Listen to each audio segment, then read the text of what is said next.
Welcome to 3PointCyber, a podcast about cybersecurity topics and events for the layperson.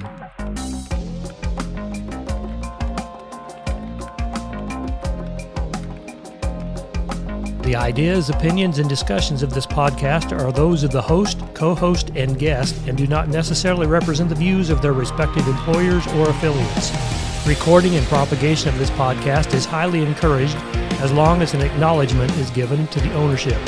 Music and graphics used in the podcast and promotional materials cannot be used in other events not tied to the podcast without the express written consent from Alpha Omega Advisors.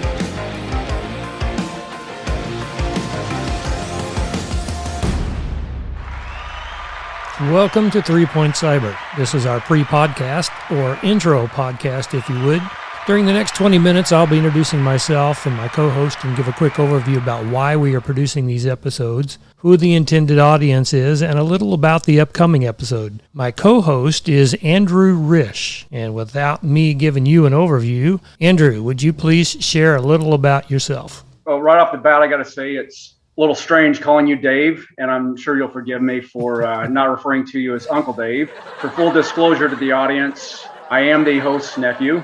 However, besides the nepotism of me being on this show, I do have some qualifications being a co-host here. First of all, I am absolutely not a cyber expert. I am a lawyer and a CPA, though non-practicing right now. Also, I have 30 plus years in the Army. So when I'm at my regular job, people refer to me as Colonel Risch. But here I'm just Andrew, the stand-in for you, the audience. Again, thanks. I'm very excited to be here and to do this with you. I don't know whether to take you seriously or not, Andrew. So, yeah. So and the point about him being my my nephew as my co-host, it's only because I'm his favorite uncle, exactly. And that's why he is here. Yeah. So I think we're going to have a good time with this show, and know that.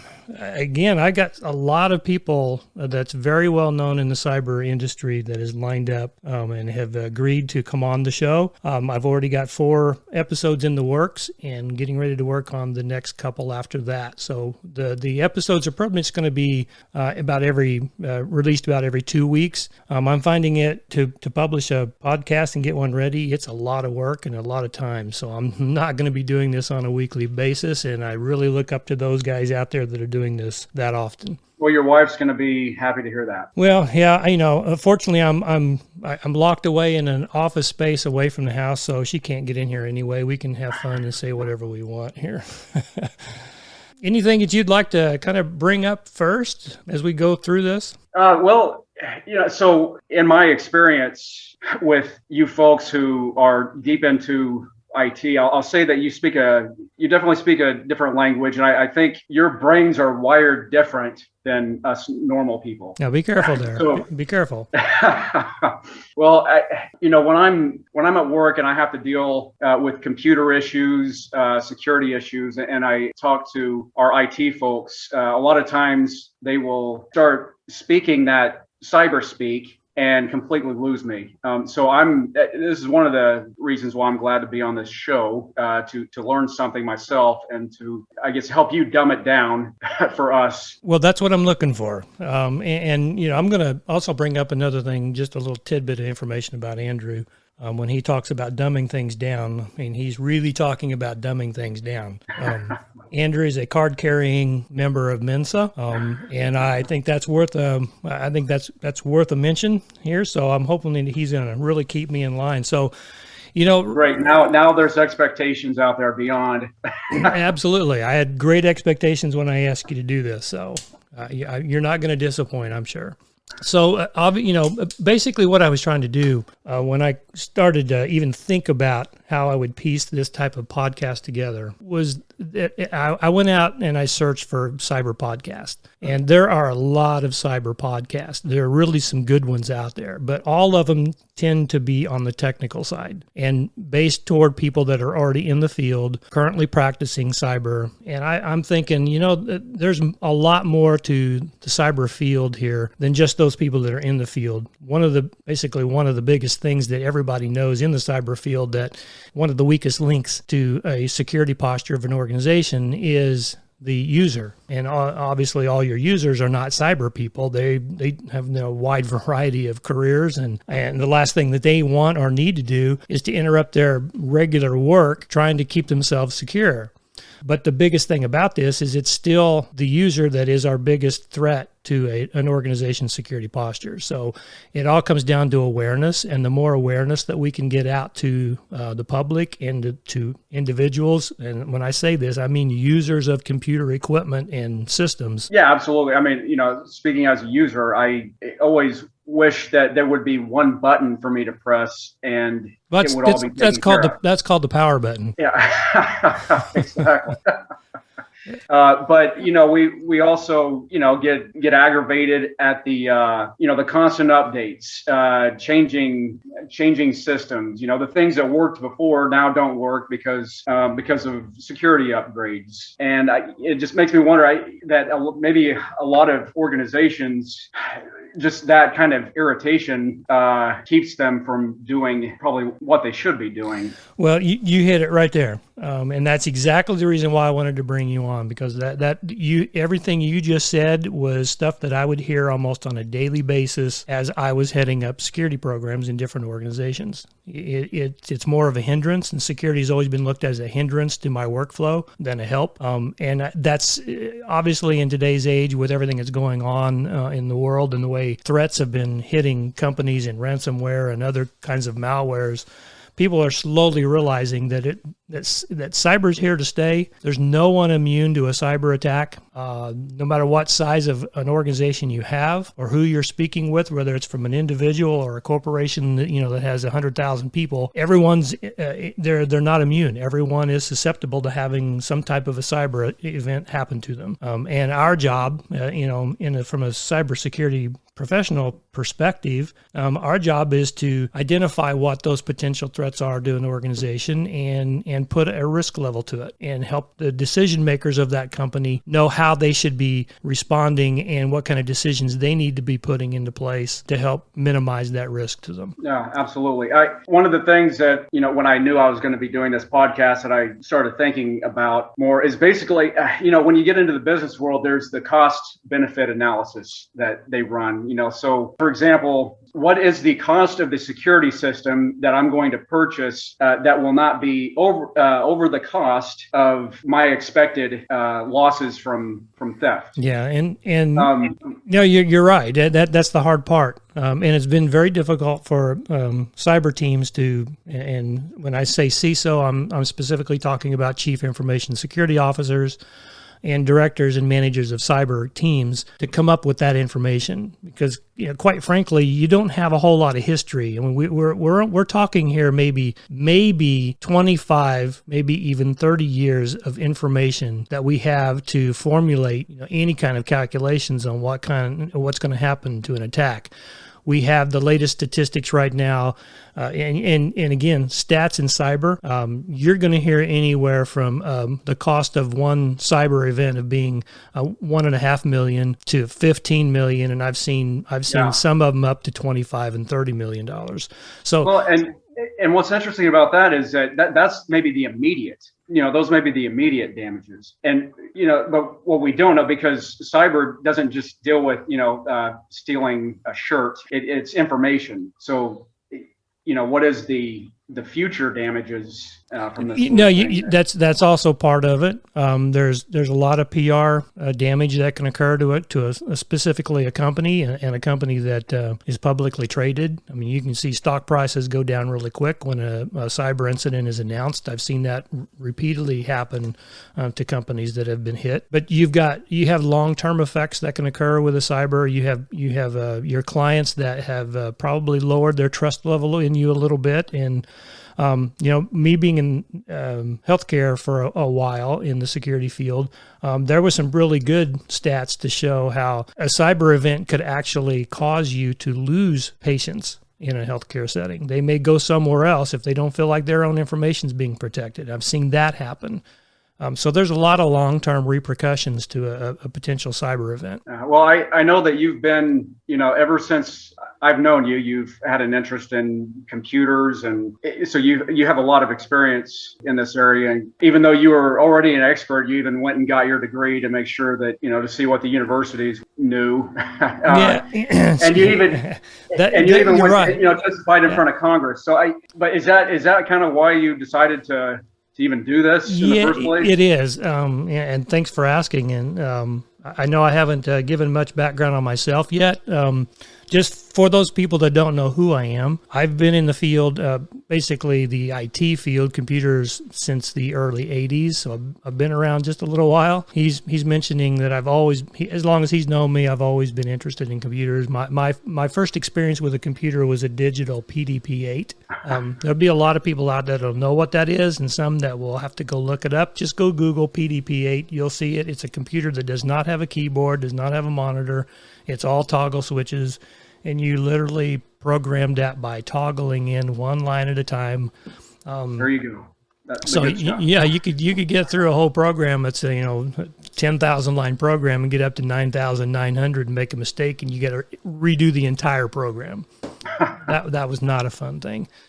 In any case, so I started off my actual electronic career going to the Department of Defense, the Navy, back in '84, and I retired from the DoD. I'll forgive you for that, though. Yeah, that's okay. Go Navy. And yeah, we could go down that route. We just finished that. What was it? No way Navy's going to win this year's football game. Is that what I heard from you? Anyway, okay. Yeah, I'll let it go at this time. But next time, we're not going to let it go. We're going to have to talk about it.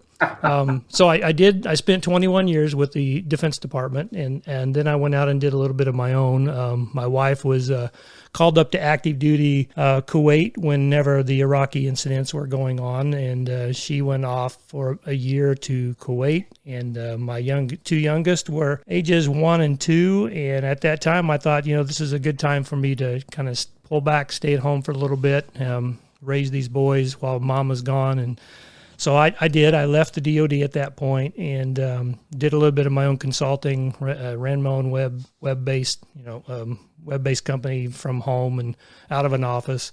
And then one day after she returned, got a phone call from a really good friend of ours, a doctor friend, saying we've got an opening at a local hospital in the security department. Are you interested? And I'm thinking, anything I can do to get away from consulting, I'm ready to do it. So I went, and next thing I know, I'm running the new program at a local hospital there. And from there, I moved up into a CISO position at another national organization. And then from there, I moved, that was taking me out of state. And then I came back to Florida at another nationally recognized institution that was just phenomenal. And I was with them for little over 6 years. And I left them back in May of this year to kind of reset myself. There was just a lot going on during COVID, and a lot of this cyber stuff was going on, and there was some changes being made in that organization, and it was just at a point where I need to clear my head and get myself level set again and figure out what I want to do. So I'm now doing consulting and advising again. I have a company called Alpha Omega Advisors, which is the owner of this podcast,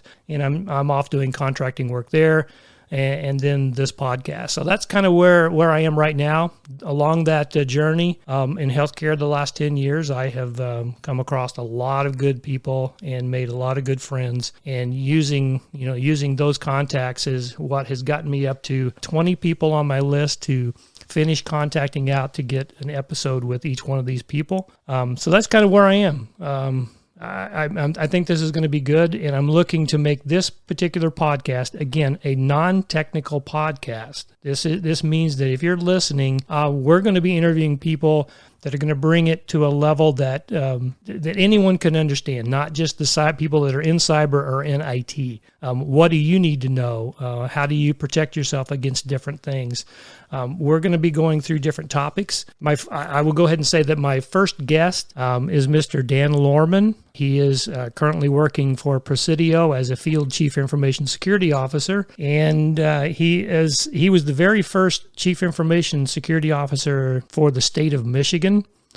I really respect this man and look up to him greatly. He is on LinkedIn quite a bit, and he does a lot of blogging. He does a lot of advising. He's a keynote speaker, and he's an author. And the latest book he co-authored is called Cyber Mayday and the Day After, A Leader's Guide to Preparing, Managing, and Recovering from Inevitable Business Disruptions. He and I have talked, and we are looking forward to our very first one. And we've decided, well, I guess I've decided him. I did give it to him, but the program title of our first episode in a couple of weeks is going to be "Don't Bury Your Head in the Sand." Again, the podcast is called 3PointCyber for a reason. We will go have the interviews with our guests on some very important topics, and then we'll end the podcast with 3 very important points that we would like you to take away from that episode. They will be very distinct, and we will get right down to the detail, and it's one of those things where I'm hoping that of everything that we talk about, these are going to be the 3 points we'll pull out that we really wish our listeners would take away from them. All right. Well, I'll say that if my take it away, then everyone else will be able to take it away. So, well, we're looking forward to you helping us through this discussion, because if we get off technically, we want to be stopped real quick. We don't want it that way. We want it to keep it at a good level of understanding. So I really appreciate what you're going to bring to this.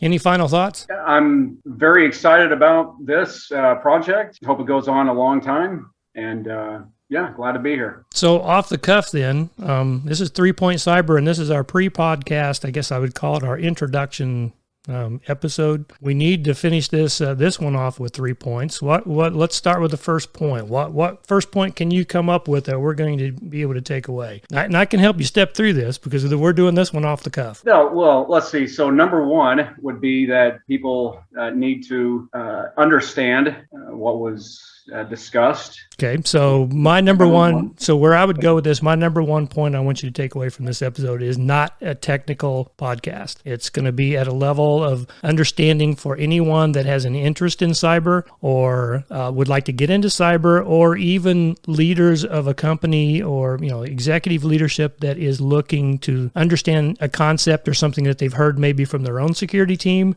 that they need a little bit more information on so they can make a better decision inside their own company. So that's the first point. This is not a technical podcast. The second one is going to be... Cyber is hard. I don't know about that. I mean, there are some things that cyber might be hard. But overall, I think cyber doesn't have to be hard. Let's put it that way. There we go. So I'm gonna insert that verbiage to your comment. Cyber does not have to be hard. That's point number 2. Okay, and then finally, the third one is going to be a real easy one. I want this podcast to have fun. I want us to walk away with an understanding that you may not have had when you first started listening. It's very interesting. I don't know. In fact, I don't even know where I heard this. But if you're putting something together where people are going to come and listen, and they walk away and they didn't learn anything or didn't understand what was being taught, you failed in your mission. And that's what I do not want to happen with this. With that said, I'm going to leave everyone with an email address that I would like you, if you have questions or you have topics that want to be discussed, please email it at 3PointCyber. That's all one word. It's the number 3, POINT, cyber, CYBER, at gmail.com. All email, as long as we determine the emails to be legitimate, we will be replying to every email. So if you have questions or you have topics that you'd like for us to go over, then that's the way to get it to us. So anything else, Andrew? You've got anything to say? You want to have a final word? No, I think you've covered it, and we should probably just end it on the 3 points. Very good. Thank you very much, Andrew, and we'll look forward to look forward to our next episode. We encourage you to share this podcast with others. This podcast is owned and produced by Alpha Omega Advisors. The theme song was created by music producer Andrew Van Wert in Nashville, Tennessee. This is Dave Summit, and until next time, keep on learning.